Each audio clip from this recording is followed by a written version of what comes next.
Aja lungguh dhisik. Oh, ngoten. Sampeyan sing ditenteni kok. Ki wayangan malam hari ini wayangan sing lain daripada yang lain. Oh, lain daripada yang lain. Lainnya apa? Lainnya napa? Iki selain sampeyan sing dadi pemeriah ning kene. Nggih. Iki ana artis sing lagi naik daun. Wah, lagi naik genteng. Lagi naik daun. Lah naik daun nek uler. Maksudnya lagi ngebum viral. Getu. Sing lagi digandrungi karo wong wedok-wedok remaja saiki. Oh. Mas Dori Harsa. Wonten ta, Mbak? Loh, teko rene Mas Dori Harsa. Aku seneng ya ampun ngene iki ya Allah. Enek Mas Akbar, enek Mas Dori. Lah, luar biasa. Mas Dori Harsa nek lagune nak yo aja nek lagune yo wis biasa. Mas Dori Harsa yo kon serampat no. Serampat ya. Dori Harsa serampat. Oh, saged toh. Oh, saged. Oh, Mas Dori joget elok. Kita sambut Mas Dori Harsa Serampat. Serampat.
Sik to. Niki Mas Dori Harsa napa pengawale? Napa bodyguard-e niki? Sik to, ning WA iki Dori Harsa sing teko kok Doraemon lho. Napa niki ingon-ingone Dori Harsa? Lah sik SMS WA-ne iki Dori Harsa kok sing teko. Dori Harsa niku sing lagune dentak toto jlang niku lho. Lah ya, iki kok bagian jelange iki bagian. Lah iki apa iki ingon-ingone apa piye iki? Wis sauni-unimu iki wis ora cetha iki ben sak karep-karepmu lah wong loro iki piye. Mosok to kok iso dadan ngene iki lho. Selama pandemi kita harus mengekspresikan diri. Jangan patah semangat. Awakmu brai ngopo nyambut gawe apa kowe? Aku nyambut gawe apa Mas sampean Mas? Yo kesibukane yo kuliah. Aku nugas kok nugas. Apa? Hah? Apa? Lho, goes no Cak. Ora anak milenial wingi goes bojoku gegerne wong sak kampung kok. Sik tekonono Dik, tekonono. Geger reng bojoku wingi. Bojoku lak gedene padha iki to. Ya lemu. Lah blethuki. Geger yo semok ngene iki kaya bojone pengendang iki. Nanti iki nane modot neh ngono kok. Blethuki. Bojone bodi neh ning bokonge sasi setok. Pokok sasi setok kan yo gede maksude. Dadi apa iki sing lanang cilik sing wedok gedhe iki pengendal lah cilik sing wedok yo gedhe ngene iki. Wah, ora kaya lombok temumpang tahu. Geger wong sak desa perkara piye bojoku goes lagek 5 kilo ku goleki sedel gak nemokne. Kok iso? Tiba sedele kantil nang ngenekan. Oh, digoleki wong sedesa ngantek tak visumke barang kok jebule kantil ning kene. Yo salahe bojomu kowe. Gawean kok gue. Kowe apa nyambut gawemu? Wis kenal kurung. Nyon sewu sadere iki. Dene kan salaman desa kenalan. Anu, Mbak. Sorry, jaga jarak. Jaga jarak. Enggak boleh salaman. Social Dua aja yang distancing. Iya. Layak Social distancing. Distancing. Karena kita masih di tengah-tengah pandemi corona. Kita harus mematuhi protokol kesehatan. Tenang toh, salah toh. Omongi. Aku khawatir kok nek CLBK nah. CLBK itu cinta lama bersemi kembali masa. Rahasia aku jane mau cari ini ki ora. Masa biyen duwe hubungan karo kowe? Enggak pernah loh, Mas. Ini iki lho. Angger bar tak putusno terus Toto gak ngerti. Gak ya, pernah. mosok jajal lo kowe.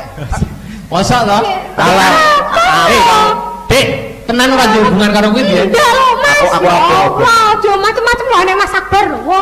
Wes paham aku, tapi mamah itu bilang sama saya tadi. Oh, piye? Mamae sapa? Mamah kene calon marotuaku to biyen.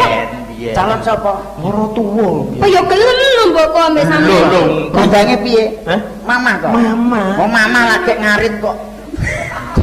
Banyol. Ya jenenge dagelan banyol lah. Ya jenenge Gimah kok dadi Mama. Piye mamae ngomong piye? Tapi enggak apa-apa ya. Tapi janganlah cinta kita bertemu kembali ya. Yang lama biarlah berlalu. Biarlah semua berlalu, pergi dan tak akan kembali. Cinta zaman indil-indil nganti ondol-ondol. Mosok kowe nikah iki lagi kelas 6 iki. Zaman pacaran ning isor Ceprutan iki biyen karo kene ya. Loh, kapan? Loh, Ning endi? Masa gak delekan sampean biyen pacaran karo kowe? Enggak. Lah ya rupane kowe ciduk. Lah wong, sampe eleng. eleng ta? Eleng sampe nek ngujang to tak temu. Nah. Wah, Lah. ngujang tak temu deh mengakoni kalau aku pacarnya padahal enggak. Ora oleh ngono kuwi fitnah, aku sih ora oleh ngono kuwi dosa. Jenenge Mak Suliem. Mak Suliem, Mak. Wis kowe darani ning ngujang gak apa-apa ganteng kowe berarti. Ngujangnya apa? Loh, iki lho. Ganteng dhewe lho. Iya. Ganteng dhewe sak ngujang. Ada perbedaan nek ngujang ra buntute ning mburi kowe ning ngarep. Nah. Tuh, genah iki nek mburi lho iki buntute. Sinten? Ngujang iki koyo kebun binatang ngono gitu. Ora ngono ki kowe ira-iranmu gareng kok kaya ciduk dawet terbit. Dek Suliem, wis ben. Dek Suliem. Suliem. Kowe mantan pacarku mbiyen Suliem. Ya piye to? Wong niken salin jenenge apik-apik niken salin Suliem. Dudu, malah ning ngono yo kleru.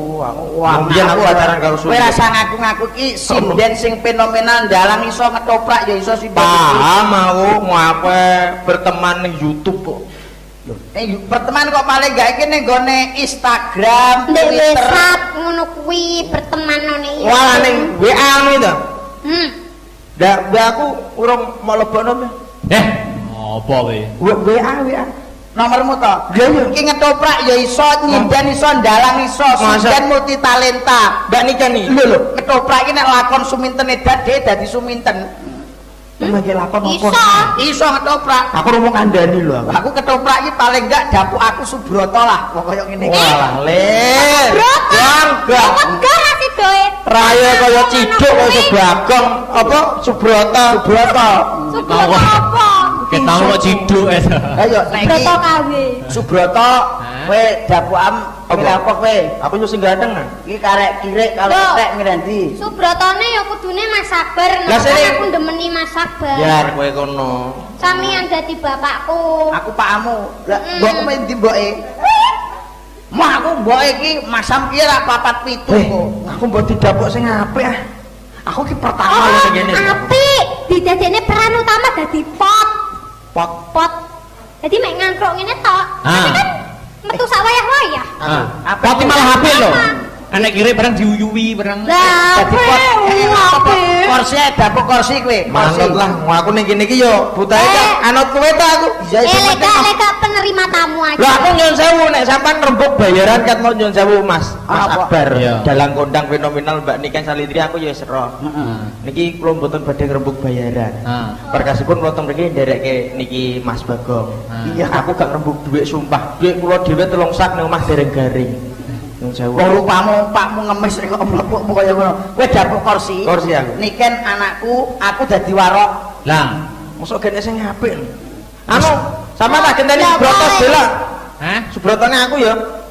Ayo nek kepiye nek ngatur Mas Lidro piye? Brotone kono kok iku. Aku ben dapuk turuk. Kata apa tak turuk Ketoprak. Aku dadi Dadi apa? seminten Kursi. iki ya. Si dapakmu. Kene rada rene, madhep rene. ujurmu. Oh alah dodo kemburu ngene tok. Rono makte. Rene lah. Iya ta? Kene. Maka saya membokongi sana. Rada bur ini. Kene mbokne. Mbokne sapa? Iki mboke. Oh, mbokne iki. Kene mbok. Kowe japuk mboke. Hah? Mboke. Kok pengendange nesu. Gak. Pinjam bentar. Kene mbok lakon opo yo?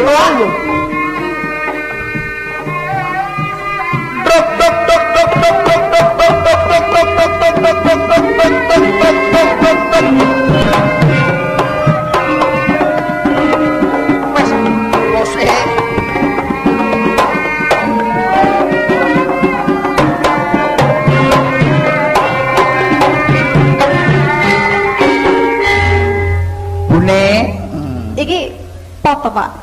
Iki kursi. Oh kursi, lewat selenden kursi ini malah. Oh, Kursi iki sembarang oleh dijejek oleh. Wah ngoten. Nggih. bune mboke Suminten. Pripun Pak? Nggih, pripun Pak? Awak lho kowe kursi ya meneng oli nggih kaya mau kok kursi mau lho bener ora? Bune. Pripun Pak? Kene jejer wong loro awake dhewe ben disawang karo tangga meh. Sing ndi sing entut? Sopo sing entut? Wah aku iki jare jenengku Gareng. Kok iso nyeluk-nyeluk. Oh, kowe iki ketara kowe. Aku kok mentut ora. Keceret saktik paling. Ora, sinden kok pecirit ini Keceret. Mbokne keceret iki piye tombone? Mbok wis tuwek besar. Oh, wis tuwa. Kowe wis tega murung masa bojomu nganti kaya ngono kok kowe tegel men. Ayo ketemu diwiwiti. Aku jadi koordinator to iki. Iya kowe Sutradara. kene bune, kene iki wong loro disawang karo tangga teparuh iki ben patut. Ngene lho, rada ngene lho. Apa piye ya? Oh iya kowe tak Pak. Iki sofa anyar kuwi to Pak. Lho iki ukir-ukiran. Dadi awake dhewe nek disawang tangga teparuh nyawang anakmu ya melu seneng. Pane, Mbokne. Aku wis cantik, Jo. Lha kok kabrok. Ki piye to? Jarene sofane anyar. Lah iya, sofane anyar pira regane, Pakne? Kok ambruan iki? Kalau bayari wong timbangane ngene iki kaya rembuk kancane. Bayar duit ra gablek kok mlepok ngono. Ngene Bune, iki anakmu Niken Salindra wis teko kene. Nduk Niken. Dalem. Kowe wis dandan kaya karepmu. Aku jare dadi Suminten, kok diceluk Niken Salindri. Lah iya to. Niken Suminten. Oh, Niken Suminten. Wah, tiba ayu-ayu. Sutradarane ora jejeg ora. Ya kuwi ya kupinge bosoke. Niken Suminten. Nah, Dalem, Pakne. Nduk Niken Suminten. Dalem, Pakne. Ya Bune iki awakmu sing matur apa aku? Nggih aku. Piye nduk jare seneng karo apa kuwi Mas Broto. Broto. Aku seneng karo Mas Broto lho, Bune. Pakne, piye? Aku cocok gak karo Mas Broto? Mas Broto kuwi sing dalang gitu. Ki lho, cocok kok gak? Bune, Pakne. Piye, Pakne? Aku sayu karo. Aku sayu wis. Bedak Wis. lipstickku gak njeblet to? Wes. Oke, oh ya ampun aku sayu. Anake ibuke ya ayu dhewe sak Aku donya. tak pedokan Mas Broto sik ya. Ngene Nduk. Sing gedhe pangapurane, duh niki nyetrum.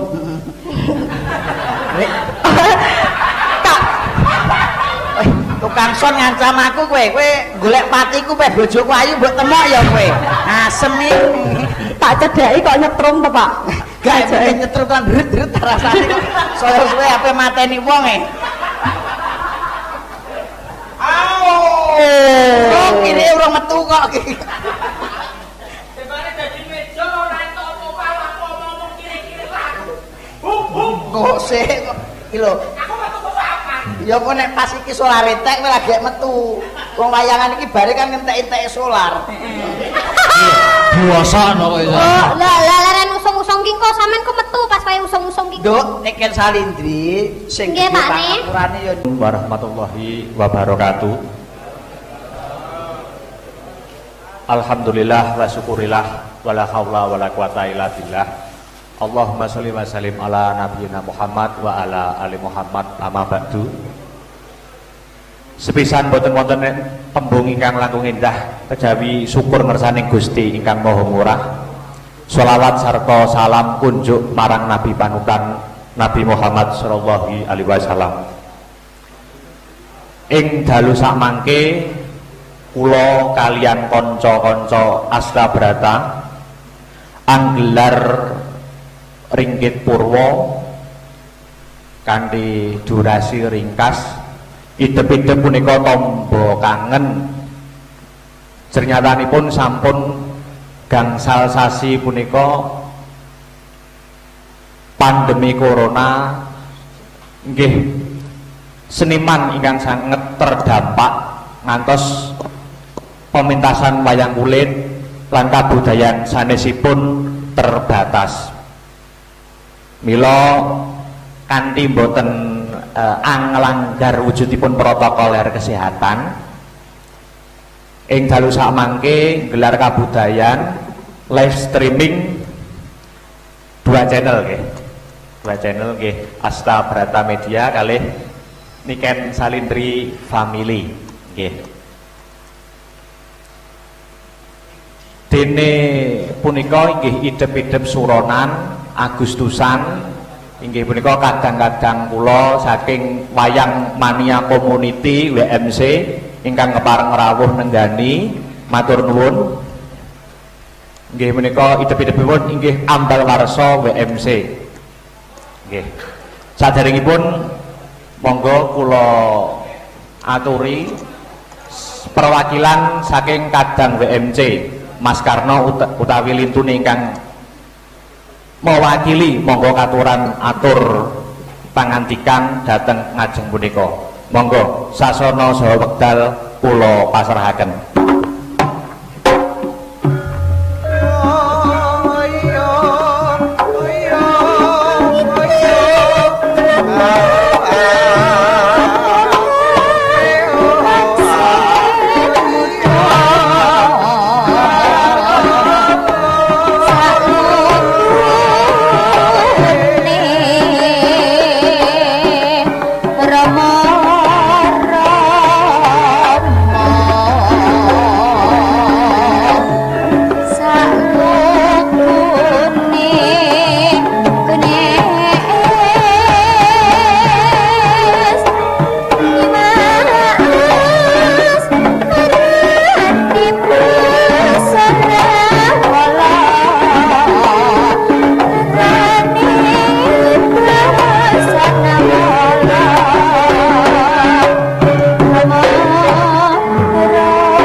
Matur nuwun saking perwakilan kanca-kanca WMC. Slindro kang rasa, slindro kang jiwa punika sampun titi wahyaning mangsa kala ringgit purwa kawiwitan. Ing pangangkah mugi-mugi pandemi corona ingkang angliputi animbrung wonten bumi Nuswantara saged diangkat kalih Gusti ingkang murbeng jagat. Monggo kawiwitan.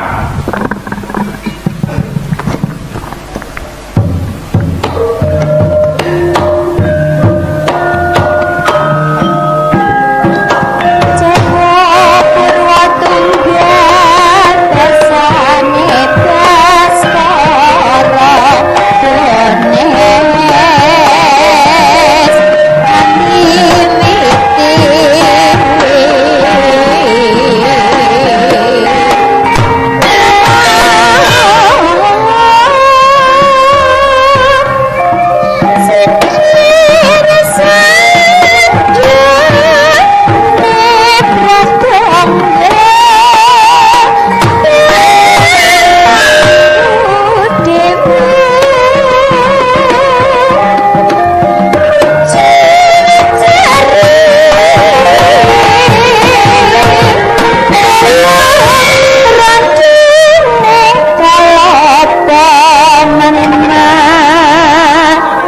panjenenganipun dandang gula Mbah Surat.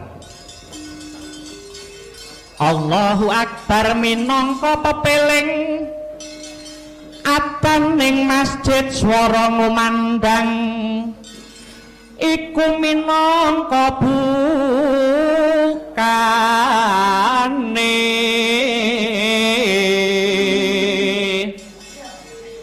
ngibadah kang satuhu umat Islam salate wajib luweh becik jamaah sunah ejo kantun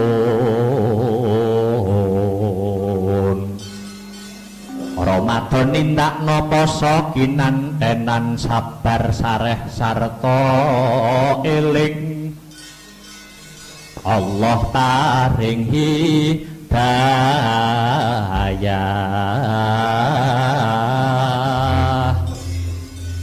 Leren dhisik Kang Gareng. Ya, Truk. Leren dhisik kok leren. Wah, yaene wis goro-goro. Ha iya. Jenenge kabudayan wayang kulit iki fleksibel, budaya sing lentur. Ngono ya, Truk. Ora kok kudu jam 11 limbukan. Apa meneh iki wis alame ya lagi pandemi. Ngono? Dadi ora entuk rampung isuk-isuk. Waktune dibatesi. Mula lagon-lelagonan, sinden sesendonan iki mung sak season ya kuwi season goro-goro. Ngono ya, Truk. Wah, luar biasa ya Mas, luar biasa. Alhamdulillah kapisan ngucapke syukur kunjuk ngersane Gusti Allah Subhanahu wa taala, Tuhan yang Maha Esa, yang widiwasa. Sebabe awake dhewe isih pinaringan kesehatan lahir terusing batin. Kesehatan kuwi bondo sing paling larang. Bondo sing paling larang. Awake dhewe ngucap syukur sebabe di tengah-tengah virus wabah sing nimbrung ana bangsane dhewe, di tengah-tengah pandemi sing nglimputi negarane dhewe, nyatane awake dhewe isih pinaringan sehat kebagas warasan. Amin, Truk. Pancen sing dijaluk ya kuwi Kang Gareng. Sholawat sarta salam kurmat kunjuk marang Nabi Muhammad sallallahu alaihi wasallam, tumuruning para sahabat sak garwa putra wayah, khususe Bagindo Hasan lan Husain. Acarane apa Mas? Piye? Acarane iki jane ya mung kangen-kangenan wae. Kangen-kangenan. Ben ora kelangan ngeng, tombo kangen. Apa meneh iki ya digelar dengan protokoler kesehatan, uga ditayangake lumantar live streaming. Dadi wong sak donya iso ndelok gambare raine awake dhewe. Betul. Ya kuwi live streaming lumantar YouTube Astabrata Media. Oh ngono. Astabrata Media ya kuwi lan Niken Salindri Family ya, Duk ya. Wah, luar biasa. Gawe apa ki mantau kegiatane awake dhewe sak kanca Astabrata Media. Kuwi gampang carane piye? Carane ya wis buka YouTube ya toh, channel Astabrata Media kuwi dibuka terus ana tulisan subscribe. Dipencet kuwi gratis, subscribe kuwi gratis ora bayar. Terus dipencet tombol lonceng kok kegiatan-kegiatan awake dhewe sak kanca Astabrata Media kapanpun dan dimanapun bisa dimonitor ning omahe dhewe-dhewe. Oh ngono to. Heeh, dadi ora kudu mara rene. Mamane wayangane ning kene cukup ngeloni HP-ne dhewe-dhewe. Wah, luar biasa, luar biasa. Kemajuan zaman, Reng. Heeh. Lah. Dasare apa meneh iki ana ing gelar kabudayan, gelar kesenian, tontonan rakyat, ana ing Pemda pemerintah daerah Kabupaten Nganjuk iki jane wis entuk tanda tangan, jane wis diizini, wis diizini, tapi tentunya penyikapane kudu nganggo tetap protokoler kesehatan, protokol kesehatan. Heeh. Terus uga ki awake dhewe sing ongel, sing angel piye? Sing angel ki nak ya mengembalikan mindset masyarakate awake dhewe, mengembalikan apa ya pola pikire masyarakate awake dhewe. Wong mergo rakyat-rakyat cilik sing ana desa ana pelosok-pelosok kono ora isih ora gagapi dikira wayangan, pengajian dan lain sebagainya ki isih urung oleh. Wi boleh saja. Tentunya dengan tidak melanggar protokol kesehatan. Nek muni protokol kesehatan sing hati-hati aku tahu kleru. Lah iya. Ora protokol lah aja. Iya, Dadi awake dhewe iki ya membuktikan kepada pemerintah, awake dhewe iki seniman sing ora anti pemerintah, awake dhewe iki nurut karo pemerintah. Apapun yang ditulis, keputusan, kebijakan apapun itu pasti awake dhewe dadi seniman apa nek dadi nom-noman taruna, seniman taruna, seniman muda iki mesti kudu taat, wong ya ora melanggar, penonton ning kene dibatasi nganggo masker, terus cuci tangan nganggo hand sanitizer. Lah iya, Kiyo babar belas ora melanggar protokol kesehatan. Tur yo saya apike langkung becike iki yo supaya ana kepiye yo solusi tumrape seniman-seniman kang yo ngene iki gelar kabudayan, wayang, lajaran, antayub, campursari dan lain sebagainya. Ora mungkin Kang Gareng mosok kaya arep ngene iki terus virtualan terus. Iki tidak mungkin. Mula kudu awake dhewe memita sing banget lah piye carane, solusi piye, entah ya penontonnya dibatasi, entah apa piye kuwi awake dhewe pasrahne karo wong-wong dhuwuran sing luwih pono babagan kebijakan anggone luwih bisa mranata becike pemerintahan terus.